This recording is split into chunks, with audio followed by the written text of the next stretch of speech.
The air in the Senate Intelligence Committee room was charged with a palpable hostility as Vice Chairman Mark Warner leveled a blistering critique directly at the nation's top intelligence leadership. Warner's offensive was not just a questioning of policy, but a systemic takedown of what he described as a dangerous erosion of democratic safeguards and national security integrity. He began by honoring the thousands of intelligence professionals working in secret, only to pivot sharply to a worrying series of developments that have allegedly compromised the very foundation of American election security.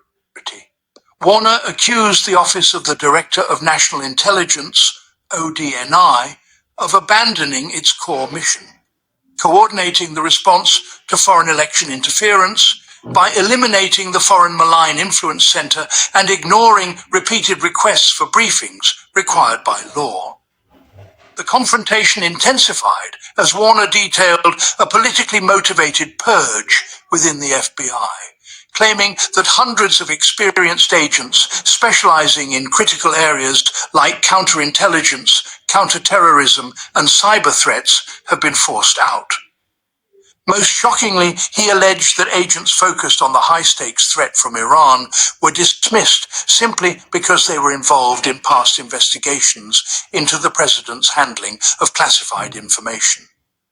The script paints a picture of a government in disarray, a slashed FBI budget, resources squandered on luxury travel and personal security for directors, and a leadership vacuum in key agencies like the NSA and DIA.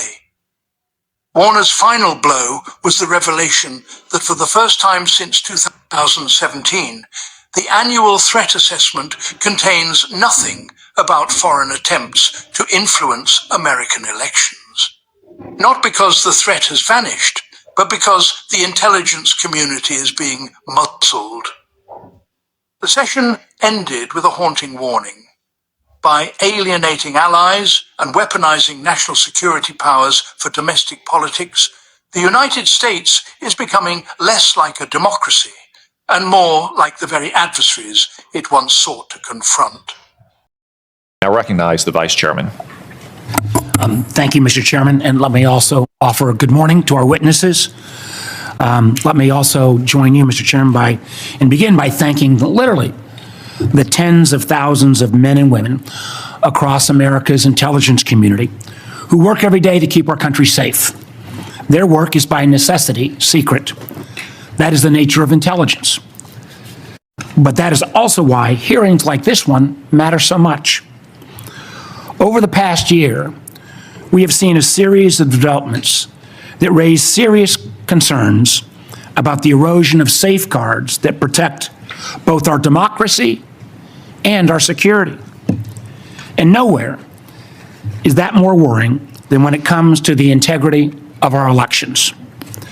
For decades now, our intelligence community has warned that foreign adversaries, including Russia, China, and Iran, are actively seeking to shape the outcome of American elections.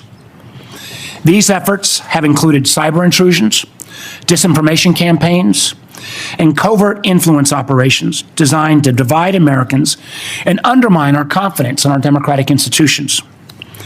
Protecting our elections from these threats should be one of the intelligence community's highest priorities. The DNI is supposed to be coordinating intelligence on foreign election interference, warning the American people about adversaries seeking to undermine our democracy, ensuring that federal, state, and local officials have the information they need.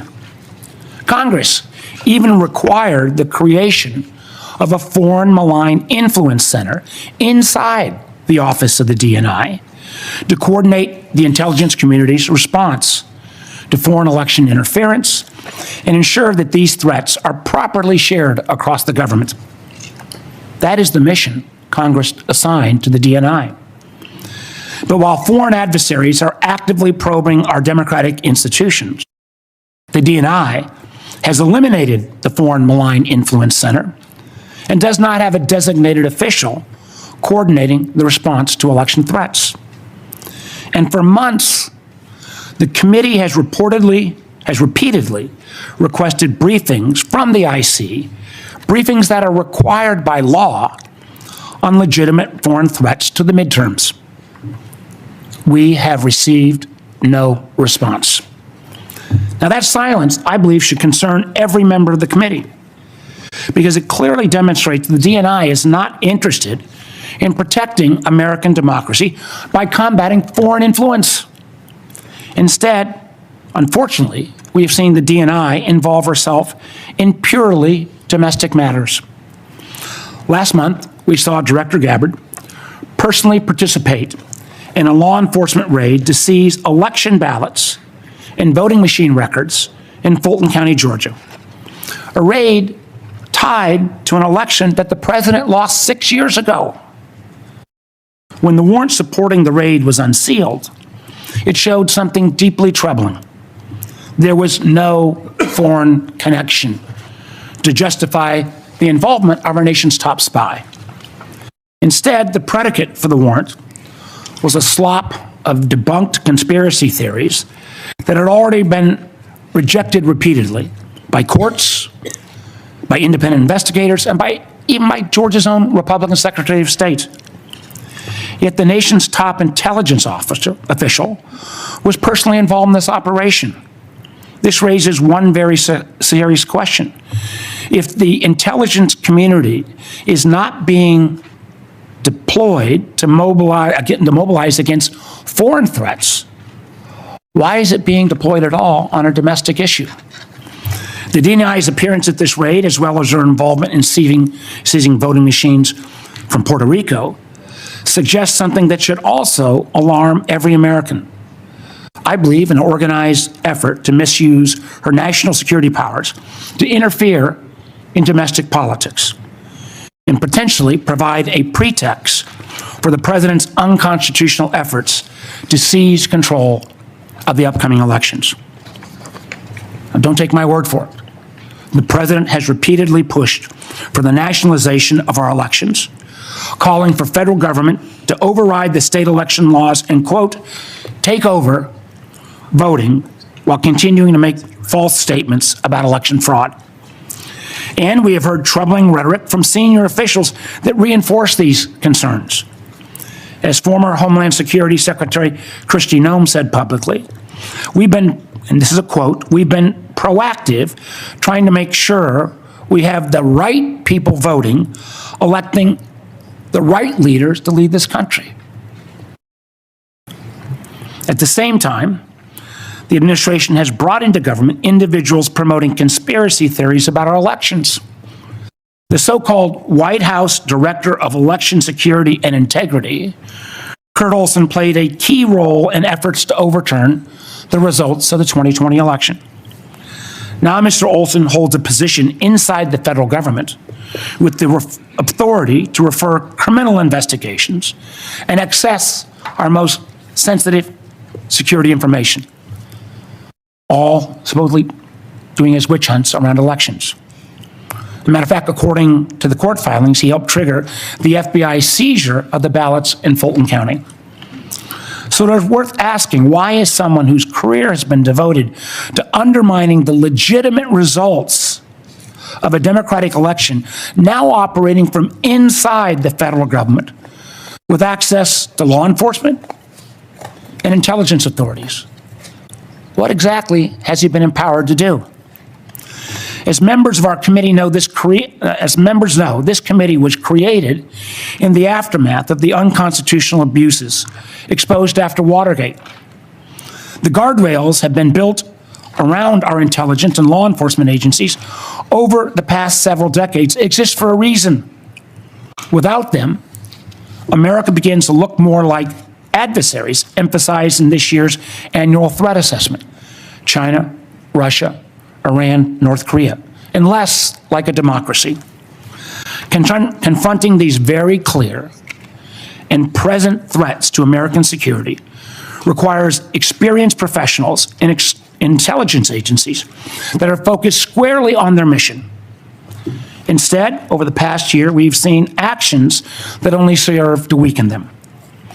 Politically motivated purges at the FBI has resulted in the exodus of hundreds of agents and the reassignments of hundreds more from key national security areas like counterintelligence, counterterrorism, and cyber, and where they've been redeployed to?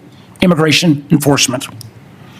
In one troubling case, agents working on a task force focused on threats from Iran, clearly something that's pretty damn important right now, were dismissed because they had previously participated in the investigation of the president's mishandling of classified information. Elsewhere, the Bureau's budget is being slashed. Last year, it cut over $500 million, with the largest decreases from cyber, counterterrorism, and counterespionage. And the remaining scarce resources are being squandered on things like a $60 million jet for the director's personal travel so he can go golfing in Scotland or partying with athletes in Milan. In fact, according to a whistleblower account, those flights became so frequent they even delayed the Bureau's response to major incidents like the Charlie Kirk assassination or the shooting at Brown University. Credible reports also indicate that highly trained FBI agents from elite SWAT units have been reassigned to chauffeur his girlfriend, an unprecedented use of personnel whose training are actually intended for hunting violent criminals and neutralizing terrorists. Unfortunately, this dysfunction has not been limited to the FBI.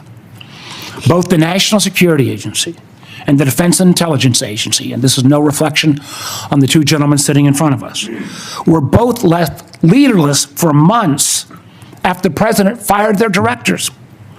One at the behest of a 9/11 conspiracy theorist, and the other for providing a fact-based assessment that contradicted the president's claims about obliterating Iran's nuclear program. Clearly, if the program had been truly obliterated, the president wouldn't be bombing again right now. And again, more than 1/3 of the personnel at CISA, created by Congress to protect critical infrastructure like power, water, and election systems, have been forced out. That seems like a real mistake as we still grapple with the intrusion called Typhoon and the recent Iranian cyber attack on Stryker. And we are now seeing in real time the cost to the State Department. Thousands of American citizens were trapped in a literal war zone with little assistance from their own government. For a time, those calling the State Department hotline for assistance were greeted with a pre-recorded message that said, quote, "Please do not rely on the U.S. government for assisted departure or evacuation." This was a foreseeable security crisis. When you start a war of choice, when there was no imminent threat, you should be able to prepare to make sure you get Americans out of the war zone. That same attitude, pushing some of our closest friends into the arms of our most capable foes, has profound consequences. Two of our most significant allies, Canada and the UK, are currently working to sign trade deals with China because they no longer believe the United States is a dependable partner. That's a remarkable statement in 2026. And in the president's war of choice with Iran, a war that has already killed 13 service members, cost Americans, taxpayers, billions of dollars, and scrambled supply chains from oil to fertilizer to aluminum, nobody answered the call when the president asked our allies to help reopen the Strait of Hormuz. As the president's own counterterrorism chief acknowledged in his resignation yesterday, Iran posed no imminent threat to the United States. And unfortunately, our allies have been alienated and distracted by the administration's unilateral threats like invading Greenland. And the result is clear. Americans have been left more exposed in an already dangerous conflict. Now, what I just outlined is quite a list, and it's a partial one at that. Matter of fact, we've got a full list we'd like to share with all the press. So what does this all mean? It matters because I believe the warnings contained in this year's annual threat assessment. I believe our IC when they say the global security environment is becoming more complex and that armed conflict is becoming more global. And I also agree with the assessment when it says that to succeed, we must think prudently and prioritize our efforts. On the topic of the annual threat assessment, I want to close where I began by noting that since the first time since 2017, in the aftermath of Russia's intervention in our 2016 elections, the annual threat assessment includes nothing about adversary attempts to influence American elections. Now, I don't believe this omission means that the threat has disappeared. It means that the intelligence community is no longer being allowed to speak honestly about it.